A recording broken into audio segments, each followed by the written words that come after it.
ये एक comedy horror movie है जिसमें आपको हॉरर सीन के साथ साथ कुछ फनी सीन्स भी देखने को मिलेंगे। मूवी की शुरुआत एक प्रोड्यूसर बॉबी से होती है जिसने अपना नाम एक मूवी के साथ में डाल दिया था, जिस पे उसका डायरेक्टर उस पर गुस्सा होता है कि मैं डायरेक्टर हूँ और तुमने अपना नाम मुझसे भी पहले लिखा हुआ है। बॉबी की असिस्टेंट उसे समझाती है कि बॉबी एक ब्रांड है, इसे शुरू में डालने से मूवी की वैल्यू बढ़ जाएगी। डायरेक्टर को काफी बातें सुनाता है कि तुम लोग एक नाकाम ब्रांड हो और तुम लोगों के ऐसे एटीट्यूड की वजह से तुम्हें कोई काम नहीं देता। तुम दोनों समझते हो तुम बहुत कुछ हो लेकिन असल में कुछ भी नहीं हो। अपनी असिस्टेंट की इतनी बेइज्जती करवाकर बॉबी को लगता है कि मामला उसे संभालना चाहिए, इसलिए वो पहले तो एडिटर को डांटता है कि तुम इतनी बड़ी गलती कैसे कर सकती हो। फिर वो डायरेक्टर को किसी तरह बातों में लगाकर इसके लिए मना ही लेता है। बॉबी अपने बॉस से मिलने जाता है तो बॉस उसे फजूल मूवीज करने पर डांटने लगता है क्योंकि वो रेप्लिका बना रहा था, लेकिन बॉस को एक अच्छा प्रोजेक्ट चाहिए था जो आते ही धूम मचा देता। बॉस की बातें भी बॉबी सुन ही लेता है, लेकिन बॉस उसे कहता है कि तुम्हारे नाम का मतलब बैंकरप्ट है, इससे तुम कामयाब नहीं होने वाले। ये ही नहीं, बॉस उसकी मूवी के पोस्टर को भी फाड़ देता है। अपनी इतनी बेइज्जती बॉबी से बर्दाश्त नहीं होती और वो काम छोड़ देता है। उसके साथ उसकी असिस्टेंट भी काम छोड़ देती है। उसके सामने बॉबी लंबी लंबी छोड़ने लगता है कि इन लोगों को मेरे टैलेंट की कदर नहीं है। अब तुम देखना, मैं ऐसी मूवी बनाऊंगा जो मुझे ऑस्कर जितवा देगी। उसकी इतनी बड़ी गप सुनकर उसकी असिस्टेंट उसे काफी बुरा लुक देती है कि ये शक्ल और ऑस्कर। आगे हम बॉबी को एक बार के बाहर देखते हैं जहाँ उसका कोई पीछा कर रहा था। बॉबी बार में जाता है तो वो आदमी भी उसके पीछे चला जाता है। वॉशरूम में भी उसे अपना पीछा करते देख बॉबी उसे हिट करता है, लेकिन तभी उसे पता चलता है कि ये वही आदमी है जिससे बॉबी मिलने आया था। वो बॉबी का स्कूल का फ्रेंड डैनी निकलता है जो अब एक डायरेक्टर है। वो बॉबी को बताता है कि मेरे पास एक स्क्रिप्ट है जो तुम्हें ऑस्कर जितवा सकता है। मतलब बॉबी के दोस्त भी उसी जैसे के ख्वाबों में रहने वाले थे। डैनी उसे मूवी की कहानी सुनाने लगता है जो एक हॉरर फैंटेसी मूवी है। उसमें एक डॉक्यूमेंट्री टीम एक जंगल के अंदर ज्यूल को ढूंढती है। वो ज्यूल एक गॉडेस ने बनाया है, इसी कारण वो ज्यूल किसी की कोई भी ख्वाहिश पूरी कर सकता था।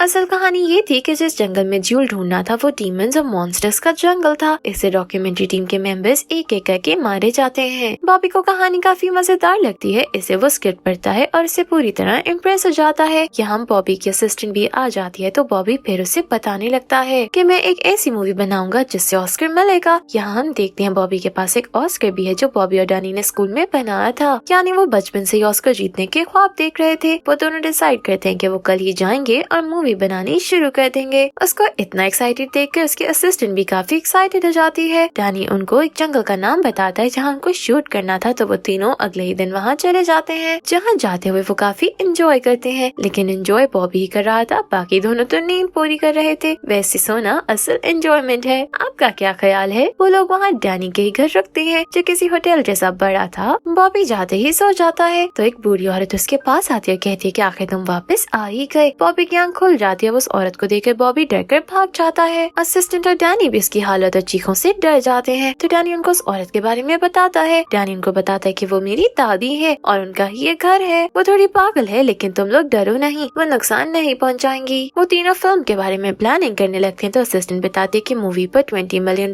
लग जाएंगे। डैनी तो ये सुनकर पूरी तरह शॉक्ड हो जाता है और असल झटका उसे तब लगता है जब बॉबी बताता है कि मैंने कंपनी ही छोड़ दी, यानी उन पर कोई भी पैसा लगाने वाला नहीं था। बॉबी बेचारा बहुत सारी कंपनीज को कॉल करता है लेकिन कोई भी उस पर पैसा लगाने को तैयार नहीं था। एक फ्लॉप प्रोड्यूसर पर कोई पैसा लगाएगा भी क्यों? डैनी बॉबी को बताता है कि मेरी दादी को ये लगता है कि तुम उसके एक्स हो। दादी का एक्स एक शैतान था जो झाड़ फूंक करता था। वो बॉबी को बताता है कि स्क्रिप्ट की कहानी मैंने उन सारी कहानियों को जोड़कर बनाई है जो सुनकर मैं बड़ा हुआ हूँ। वो बॉबी को बताता है कि मैं अपनी दादी के लिए ये मूवी बनाना चाहता हूँ। डैनी जाते हुए बॉबी से ये भी कहते हैं कि कैसा लगेगा अगर हम असल मॉन्स्टर्स को मूवी में लेकर आए। डैनी के जाने के बाद बॉबी दादी को वहाँ देखता है जो उसे यहाँ मौजूद मॉन्स्टर्स के बारे में बताती है। वो बॉबी से कहती है कि मॉन्स्टर्स वाकई होते हैं। दादी बॉबी को अपने साथ ले जाती है और उसे कहती है कि मैं मूवी के लिए असल मॉन्स्टर्स चाहती हूँ, इससे तुम जंगल में जाकर मेरे एक्स पेड्रो से मिलो। दादी बॉबी को एक मैप देती है और उसे अपने एक्स को देने को कहती है। दादी बॉबी को एक मेडिसिन बनाकर खिलाती है जो खाकर बॉबी जंगल में चला जाता है जहाँ वो पेड्रो को ढूंढते हुए उसके हट तक पहुँच जाता है। वो पेड्रो को जगाता है तो पेड्रो टाइम देखते ही कहता है मैं मॉन्स्टर्स की पार्टी के लिए लेट हो रहा हूँ। उसकी बात सुनकर बॉबी शॉक होकर पूछता है क्या मॉन्स्टर्स वाकई होते हैं? पेड्रो पूछता है तुम कौन हो? तो वो अपना कार्ड देता है। बॉबी का कार्ड देकर पेड्रो तो खुशी से पागल हो जाता है क्योंकि बदकिस्मती से वो बॉबी की मूवीज का फैन था। बॉबी उसे बताता है कि मुझे अपनी मूवी के लिए एक रियल मॉन्स्टर की जरूरत है। ये सुनकर पेड्रो उसे कुछ स्मोक करने के लिए देता है जो स्मोक करके बॉबी बेहोश हो जाता है। उसे जब होश आता है तो वो एक आइलैंड पे होता है जहाँ दिन का समय होता है। पेड्रो से कहता है कि आधी रात हो गई है। बॉबी अपनी वॉच देखता है तो टाइम काफी तेजी से चल रहा था। पेड्रो और वो आगे बढ़ने लगते हैं। पेड्रो वहाँ से एक वाइन की बोतल उठाता है तो बॉबी उससे पूछता है कि तुम तो दादी से काफी छोटे हो, जिस पर पेड्रो बताता है कि मैं पेड्रो जूनियर हूँ। दादी का लवर पेड्रो सीनियर उसका पिता था। पेड्रो अपने साथ एक बकरी भी लेकर जाता है। वो आगे जाकर एक गड्ढे में फेंक देता है। बॉबी और पेड्रो एक सीढ़ी से नीचे उतरता है तो फिर रात हो जाती है। बॉबी देखता है कि वो दोबारा से पेड्रो के घर के पास आ गए थे। पेड्रो बॉबी को बताता है कि उसे दूसरी दुनिया से कुछ चीजें लेनी थी, मतलब जहाँ से उसने वाइन की बोतल और बकरी ली थी वो कोई और दूसरी दुनिया थी। पेड्रो जंगल में आगे बढ़ने लगता है तो बॉबी भी उसके पीछे चल रहा था। एक जगह पे बॉबी पीछे रह जाता है और उसे पेड्रो नहीं नजर आता। तभी वो वहाँ एक लड़की को देखता है जिसके पीछे काफी बड़े पर निकल आते हैं और वो उड़ जाती है। ये देखकर बॉबी पूरी तरह डर जाता है और जल्दी से आगे जाने लगता है ताकि पेड्रो को ढूंढ सके। तभी वो वहाँ बहुत सारे मॉन्स्टर्स देखता है। तभी पेड्रो उसके पास आकर कहता है कि हमारा मेहमान आ चुका है, अब डिनर की तैयारी की जाए। ये सुनकर तो बॉबी बेहोश हो जाता है। उसे लगता है कि ये सारे मॉन्स्टर्स उसका डिनर करने वाले हैं। पेड्रो बॉबी को होश में लाकर उसे बताता है कि ये मॉन्स्टर्स की न्यू जनरेशन है जो इंसानों को नहीं खाती। सब मॉन्स्टर्स बॉबी को अपना इंट्रोडक्शन देते हैं तो बॉबी उनको बताता है कि मैं एक फिल्म प्रोड्यूसर हूँ। एक दूसरे को जान लेने के बाद सब मॉन्स्टर्स बॉबी और पेड्रो के साथ मिलकर पार्टी करते हैं। पेड्रो बॉबी को बताता है कि उसके पिता ने वो सारे मॉन्स्टर्स जो इंसानों को खाते थे उनको एक घर में कैद कर दिया था, जिसके बाद ये मॉन्स्टर्स बच गए क्योंकि वो इंसानों को नुकसान नहीं पहुंचाती थी। बॉबी उन मॉन्स्टर्स से उनकी फीस पूछता है तो वो कहती है कि हमें सिर्फ खाना चाहिए, जिसके लिए बॉबी मान जाता है। पेड्रो ज्यूल दिखाकर बॉबी से एग्रीमेंट करता है, लेकिन तभी पेड्रो को कुछ होने लगता है तो बॉबी उसे हॉस्पिटल ले जाने के लिए कहता है, लेकिन मॉन्स्टर्स कहते हैं कि हम पेड्रो को देख लेंगी। वो बॉबी को पेड्रो की चीजें देखकर बॉबी को वापस भेज देती हैं। बॉबी घर आता है तो उसे पता चलता है कि वो 3 दिन से गायब था। इन 3 दिनों में दादी गुजर चुकी थी, जिसकी अस्थियां डैनी के पास थी। डैनी काफी दुखी था, लेकिन बॉबी उसे बताने लगता है कि वो फिल्म प्रोड्यूस करने के लिए एक टीम से मिला है, इसलिए वो लोग पूरी तरह तैयार हैं। वो उनको मॉन्स्टर्स का नहीं बताता कि तभी उसके असिस्टेंट भी उसे बताती है कि मैंने टीम को सेट पे बुला लिया है ताकि काम शुरू किया जा सके।